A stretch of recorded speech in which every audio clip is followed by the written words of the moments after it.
Ho ho boardies, welcome to Borderline Games. I'm Gareth and this is Raging Loop episode 12. Last time, who was it? Takumi was been murdered. Shot multiple times with a rifle. Seems to be more and more evidence that these murders are not supernatural based. What could it mean? Whilst we ponder that though, we chucked Takumi onto the back of a door, and now we're carrying said door over to the cliff to throw him off, because that is the tradition. And Shiemi has just said, no, we gotta do this. So let's go do it. Because of the corruption.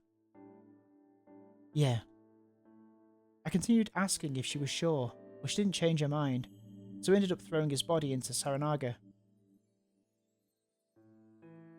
We walked through the graveyard, careful not to trip. We could now see the hanging pine through the mist. Our destination was near. We carefully closed in on the cliff and pushed the door toward it. Bye, Takumi Ni-chan. She said that right as I felt the body slide off. It was falling. I'd done this several times now, but it still made me feel empty. It would eventually hit the water, make a splash, and that'd be it. Huh? Did you hear the water? Not sure. Did we both miss it somehow? Or maybe the bottom of Saranaga opened up into a yawning chasm, leading to Yomi. You've got quite the imagination. No one knows what's beyond the mists. There could be anything out there. Should I go down and take a look? You won't return. That was how she saw the world. Let's go back. We returned to do another investigation of Takumi-san's house, but something strange had happened while we were gone. Kiyonosuke was still in the same spot, in front of Rikaku Uematsu's house, waiting for her without even trying to hide his frustration. She still hasn't come out. No. You're the ones who said she seemed alright. What made you think that? I heard sounds. Why didn't you call out to her yourself instead of just waiting? As if I could do something so rude. Why is she the only one you're so nice to? Nasato is above Uematsu, isn't she? Or isn't it? Oh, hang on, it's the place, right? I don't know. That was an interesting bit of info. I hadn't realised that the head families had a hierarchy. Oh, I see. His family tree is Nasato. It's only natural to be considerate of women. I'm a woman too, though. I don't see a reason to be considerate of someone so hostile toward me, do you? Please stop. We just finished putting a body to rest. That was probably one of the reasons why they were so agitated, but my comment was enough to shut them up. Though yes, I'm worried too. She might need help if she's sick or injured. We may have no choice but to barge in. How improper! Was he the type of guy to report someone who undressed a girl to give her proper first aid? What was up with this guy's priorities? Uematsu-san. Rikaku Uematsu-san. I bashed the door almost violently. I heard the sound of rustling clothes. Had she collapsed or something? Uematsu-san. I'm opening the door. No answer again. Only sounds. Was it really Rikaku Uematsu in there? Let's break it down. Shiemi nodded, while Kiyonosuke gave a disgruntled sigh. The door was made from thin plywood and a wooden frame. A solid impact would break through. I looked around and saw a few aged farming tools lying against some houses. The old wooden hoe and mallet were too rotten to work here, but the old axe looked just right. 1, 2... I lifted the axe and started counting, but had to stop midway. The door opened. There was the sound of clattering. The door suddenly moved. Surprised, I jumped backwards and glanced at the other two. They were just as shocked, if not frightened. What's that? What do you mean? It has to be Rikaku-san. Uematsu-san. There was no response at first, but a few seconds later the door shook again. A moment later it felt silent once more. As she collapsed on the door. If she wasn't well and was lying next to the door, breaking it open was dangerous. I put the axe down and walked up to the door again. The moment I approached it, I heard a clicking sound. I didn't even have time to question what had happened before it creaked open. There was a gap of about 20 centimeters. It was pitch black inside. And there was a face all covered in blood.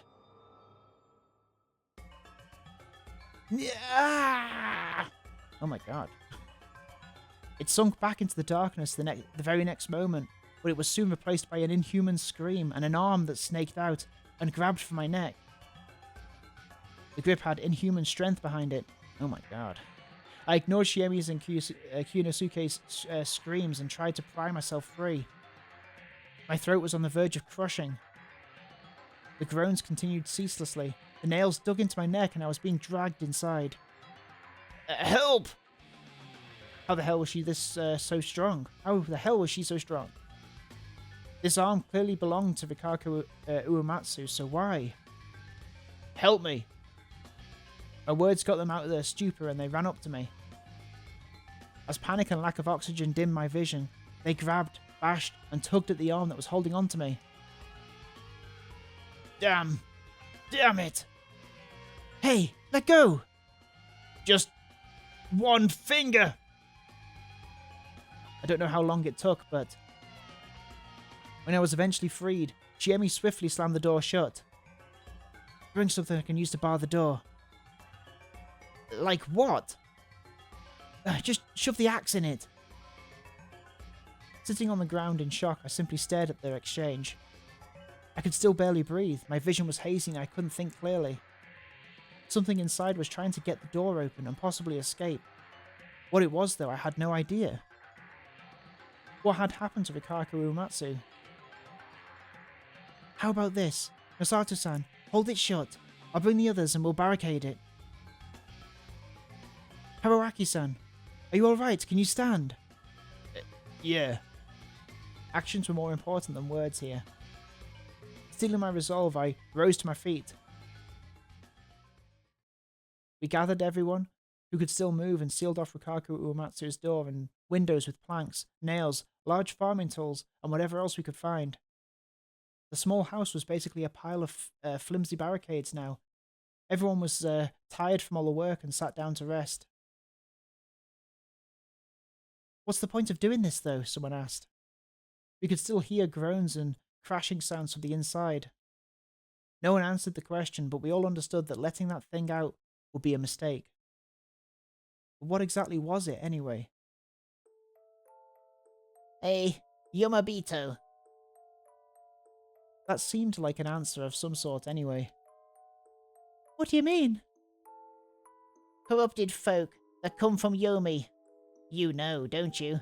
Has to be a Yomabito, that. That's not what I mean. Yomabito are the wolves, right? They came back to life because of the grudge over being killed during the feast. It's not always like that, Haru-chan. Yasumisu has always been menaced by Yomabito. Or maybe this is the corruption. Uematsu-sama might have broken an important law. That can't be. Protecting the laws is the role of the purifying spider family. But that might be it. She touched too much of the corruption. But that's... She might have come to Yasumisu to keep at least a bit of the Yomi's corruption away. How many Yomabito will we have now? Takumi was a good boy. Maybe it's a good thing he died before seeing hell. Thus, I offer homage to Shinai, the Almighty, so peace may come to pass. A silent prayer. Her eyes were teary and her shoulders were shaking. Wait, then Rikaku-san is... Yamabito must be hanged. That didn't sit right with me. The rule was that breaking the laws meant getting the corruption, and getting the corruption meant being slaughtered, right? It was the first time I'd heard that it was possible to do something about the corruption, and that she'd die because of that. Logic had little ground here, so the people were gradually losing their minds. They were being pushed closer to death. It was like this was a supernatural phenomenon. Is anyone hungry? I've already calmed down, so we can do the rest after you've calmed down as well. It was a very attractive suggestion. As we all turned away and returned to the dining hall, I felt like Rikako Uematsu let out a groan even more inhumanly loud than any of those before. Once we arrived, the place was dominated by a heavy silence. There were sounds coming from the kitchen, a kitchen knife rhythmically hitting the cutting board as Kaoru-san prepared the food. Tai-san was seated away from everyone, desperately, yet fluently chanting a sutra. Combined with the kitchen sounds, it had a mind-numbing effect. Everyone else was simply falling into a torpor, staring silently into space. Even I, the sanest person in the room, wanted to simply let my mind shut down and stop thinking. That wouldn't stop me from trying, though. Rather than trying to evaluate the details, I decided to return to square one and summarize the current situation. Takumi-san was dead. That left me, Chiemi, and two Arobes, Kiyonotsukishi, Taiyamawakishi, Meiko, Rikako, Uematsu, and Haru Makishima, a total of 9. Rikako Uematsu didn't want to say she'd become a Yobito or something. But it was clear that she was in a condition that left her functionally useless. Normally the right thing to do here would be to take her to a hospital. But instead they were going to discuss killing her. I probably have to remind them of the sound course of action. Whatever the case, if you ignored Rikako Uematsu and I, only 7 people were participating in the feast. With Takumi-san's death, we would never know what the snake found out about Haru Makishima. Therefore, the only confirmed people were Kiyonotsukishi, a human, and Maiko, a monkey. And personally, I thought I could trust Chiemi, so that made 3. That left 4 others. This was bad. I wondered if Chiemi understood that. I had to talk to her in private.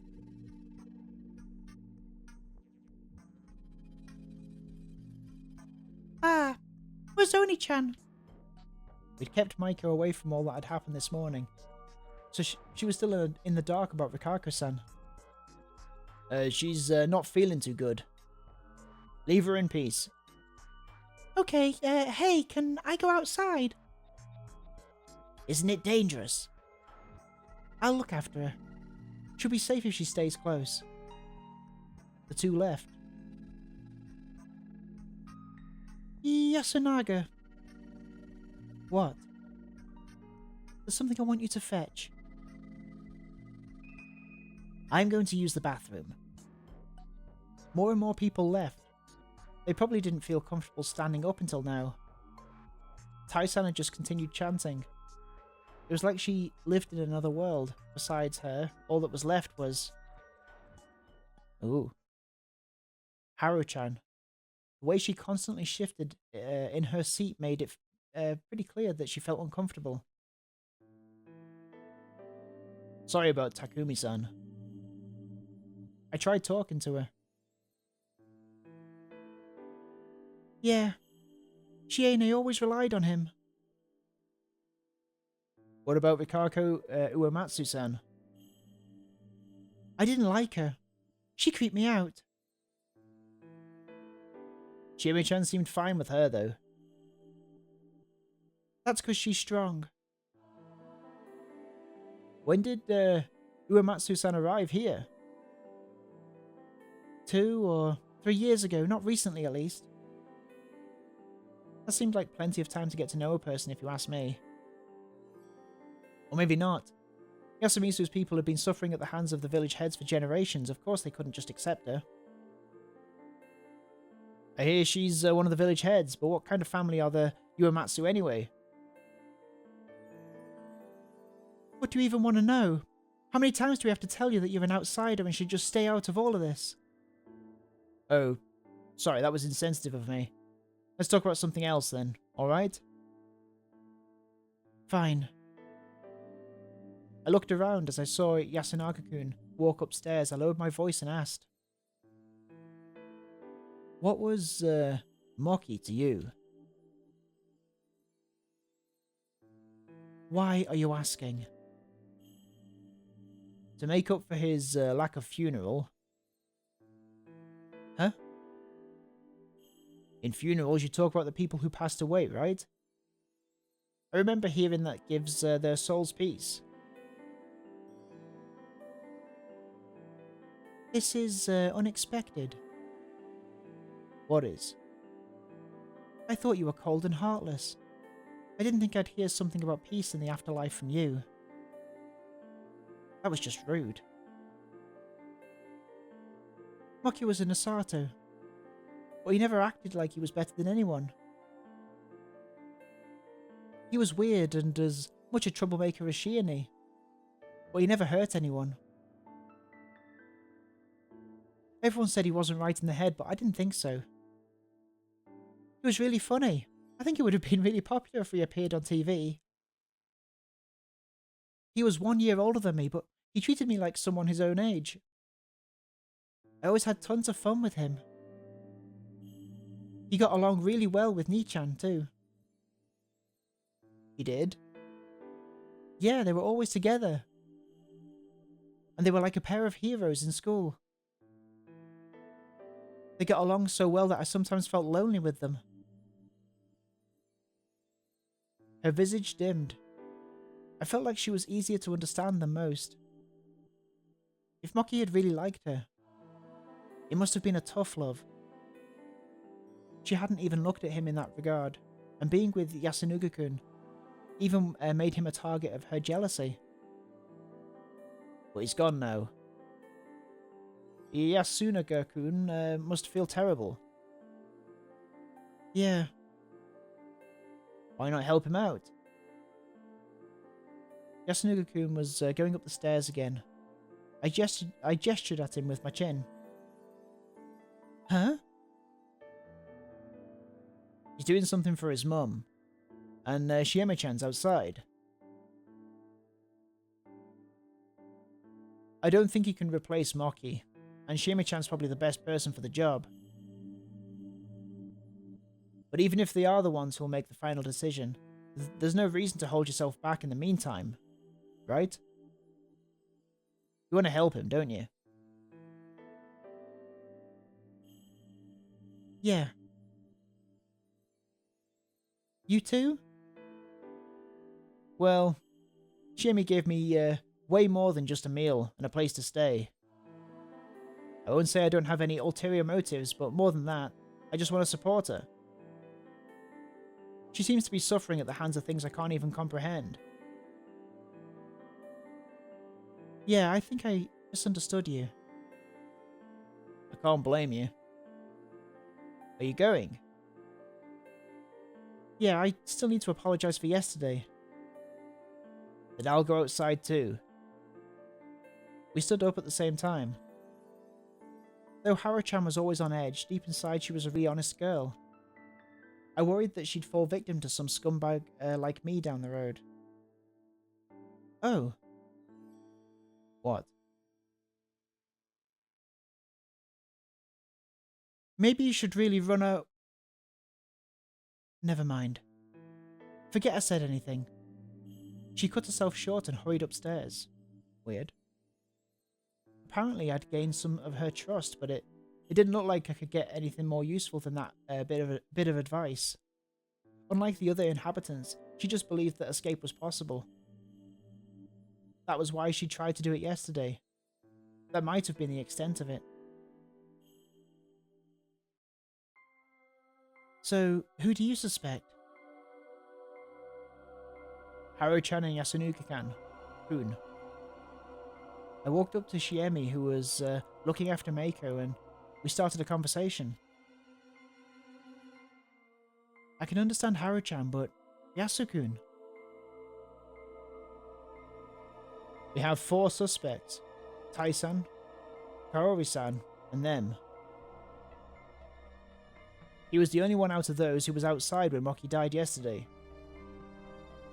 And considering how cunning the wolves are, I can't imagine it being anyone but him. He's that devious? Yeah. Really? Why did Takumi-san die today? What do you mean? He was obviously killed by the wolves. That's not what I'm asking.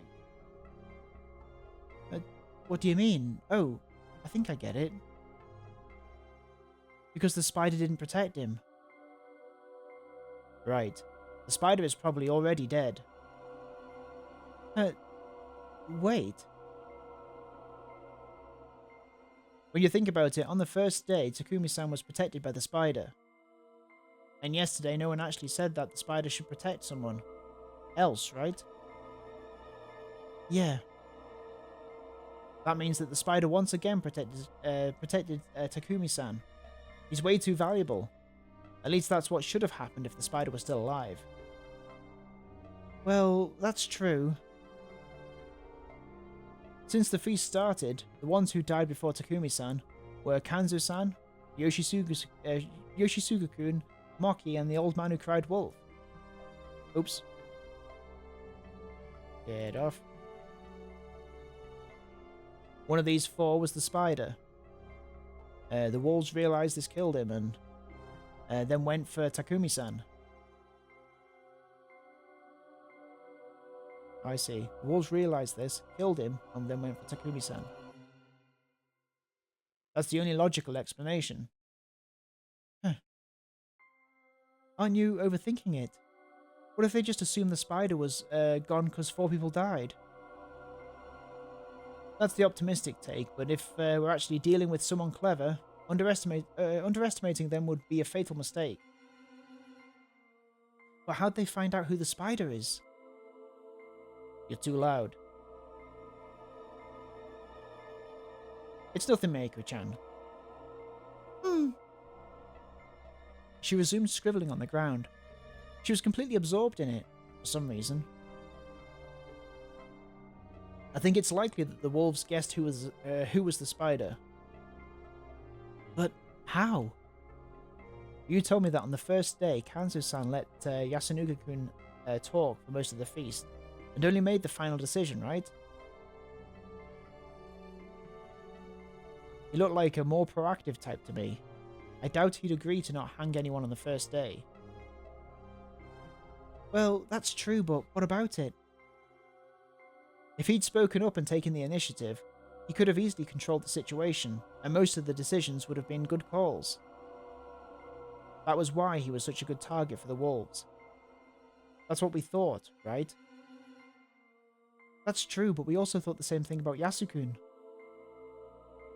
On the other hand, if you're a wolf, you have no choice of becoming a target for the wolves. It's more dangerous for them to not say anything important and look suspicious. Giving away harmless info for one is way better. That's the clever thing to do, don't you think? But how's that related to Kanzo-ji-chan keeping his silence? Well, this is all just speculation. But I think he kept quiet to avoid calling attention to himself so the wolves wouldn't target him. Why would he do that? Because he felt... why would he do that? Because he felt that his survival was intrinsically linked to that of the others. Because he had a guardian. Yeah. And it was probably the spider. Why are you so confident? The spider is the most vulnerable participant in the feast. After all, the one person they can't protect is themselves. But as long as his identity was hidden, he had the possibility of making the wolves waste a night. That was probably why he tried not to stand out, but it worked against him and attracted the wolves' attention. He, of all people, is quiet. He must have an amazing guardian and all that. That led to the wolves taking her out on the first day and then taking out Takumi-san, now defenseless, on the second. I know that's just speculation, but I kind of feel like you're right. If even that was planned by the enemies, it's best to assume that the anomalies too have all been shortcuts for the wolves. What do you mean? Too many people died outside the rules. Yoshisuga-kun, Moki, the old wolf guy, and Rikako Uematsu. She's effectively dead now. To the wolves, unplanned deaths are a good thing. To the wolves, unplanned deaths are a good thing. The less feasts they have to survive, the lower the chance they'll be hanged. Then what if they plan for those people to die? I see your point, but how could they pull it off? They could tell Yoshisugi-kun to walk around outside at night, basically sending him to the corruption. I don't know the motive behind Moki and the wolf guy's deaths, but it'd all make sense if they were killed by Rikako Uematsu. Ooh. What? Tai-san talked about Uematsu's role and thought she fell to the corruption because of it, but there's a more reasonable explanation. If she killed the two, she'd have broken the feast's rule of one person per day and become a target of the corruption. Tell me that again. So Tai-san talked about Uematsu's role and thought she fell to the corruption because of it, but there's a more reasonable explanation. Okay. Moki and the wolf guy's death, but it all makes sense if they were killed by Rikako. Okay.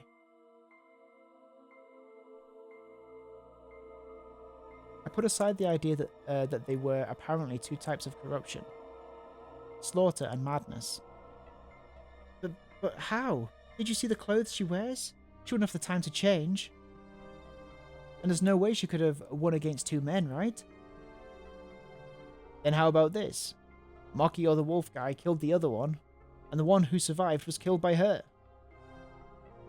She became the target of the corruption for drawing the blood of a second person in one day.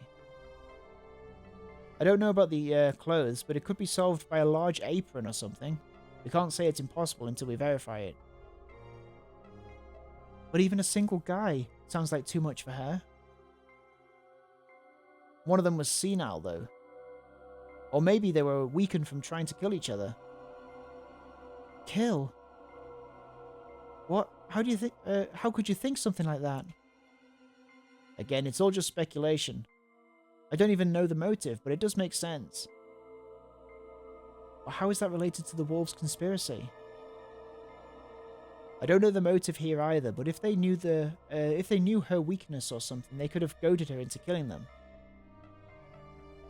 Maybe she was a wolf herself. Chiemi was at a loss for words. I had no choice but to continue myself. She could have hastened the whole process to give the other wolf an advantage. I really doubt that. Getting themselves killed would be really bad for the wolves. True, considering the number of wolves and humans, losing one wolf to take out two humans isn't a good deal. But there was no guarantee that everyone would realize that. Not everyone acts logically. There's lots of illogical stuff going on, and predicting their effect is impossible. No, I don't want to hear it. But you can't give up, can you? I don't want to think anymore. Sorry. I said too much. Don't worry. I'm the one who should be sorry, but yeah, this is a bit hard for me. I really don't think you people need to keep playing along with this. I'll help you escape if you want. We can't. I just know that if you're born here, you're fated to die here. That's just a baseless delusion. Oh, hang on, maybe Shimi said that, but whatever. Someone who can't see God would never understand. Yeah, I won't. How troubling. It really was troubling.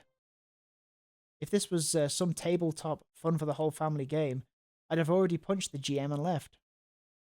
But lives were actually on the line here. Not just my own, but also that of someone I kinda liked. We'd made it this far. Yet she was uncooperative. Maybe I was going about this wrong. Maybe if I wanted to save her life, I had to start by saving her from the darkness within. Or maybe from the unidentified supernatural phenomenon that was binding her. Though that didn't seem like something that could be done in just 3 or 4 days. Still, I'd struggle until the very end. I couldn't participate in the feast myself, so I had no choice but to leave it to Shiemi. I didn't say anything more to her. I just chose to believe she'd overcome her inner conflict soon. Meanwhile, Mako's drawing had grown so large it felt like she would get lost in the mist. Hey! I left Shiemi and went to Mako. Ah! She waved at me. Good thing she was kinda used to me now. What are you drawing? Those are guardians. Guardians? One drawing showed a warped circle with a line, just as strange going through it. But I could see what it was. It looked much like the Higuchi family crest I saw in the dining hall. There were 4 of them, apparently. The others were hard to differentiate. Oh, that whirling drawing was the same as the one on the stone. The symbol of the Yomosu Ukame. I see. Shine-sama's guardians. Did Oni-chan teach them to you? Yeah. What about these? They're not guardians, are they? They're cattle. I certainly wasn't expecting to hear such a vivid word from a girl about 4 years old. Animals, huh? Yeah. This is a cow. Uh-huh. This is a donkey. Oh. This is a pig. Ah. The ground wasn't the best canvas and the little girl wasn't the best artist. All I could really tell was that they all had 4 legs. And this is? Me! It had 4 legs. Though, well, whatever. Oh, she's a sheep. And this? It's bigger than the others. A wolf. A light chill went down my spine. Huh? Why a wolf? Because the wolf is coming. Huh? The wolf is coming. Oh, that was like... Because the wolf is coming. I had to run far, far away. Hold on, Mako-chan, you know the wolf. I haven't met him, but I know he's scary. Is this the same wolf as we have here? Ah? Where's the snake and monkey? I don't know. What does the wolf do? Eat the cattle. Eat? Yeah. They said the horse was eaten. Apparently this had nothing to do with Fujiyoshi's legend. I had no idea if this was from a picture book or her imagination, but there was barely any links between the stories. Or maybe I was rushing to conclusions.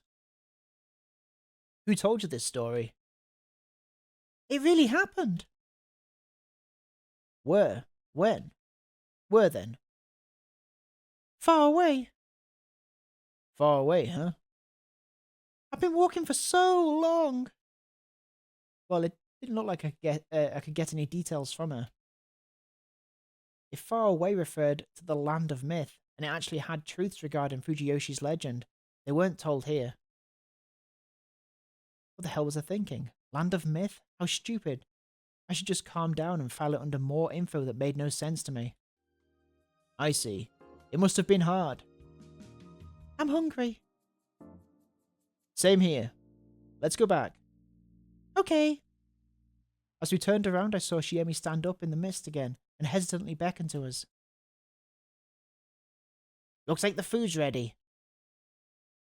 Kiyono Tsukishi was standing at the entrance to the dining hall, wearing a gloomy expression. He was never particularly vigorous, but now his visage was haggard, and he wasn't nearly as arrogant as before. I couldn't blame him. The only person he was friendly, flirtatious to, Rikaku Uematsu, was in an awful state. Also, despite all he'd said, he'd actually relied on Takumi-san. He relied on Takumi-san. I remember which one Takumi-san is. They seem to be close in terms of age, too. And from what I'd heard, he'd never really said anything wrong. The only problem was his insensitive choice of words. The feast was a communication game. Even if you were right about something, it didn't matter much if you couldn't convince anyone. Thank you very much. Thank you very much. Still, he was one of the mere 2 confirmed humans. Treating him badly and making him upset wouldn't help at all. I had to be courteous. Let's go. Yeah! Hungry, aren't we, Maiko-chan? Shiemi had calmed down a bit. I'd already told her my suspicions. I now had to hope she handled the feast well. Okay, so there's going to be the feast, which is going to be the end of this day, and then I guess we're going to see who's going to be killed. Thank you so much for watching this episode of Raging Loop, and I'll see you next time on Borderline Games. Have a good evening. Take care of yourself. Bye bye.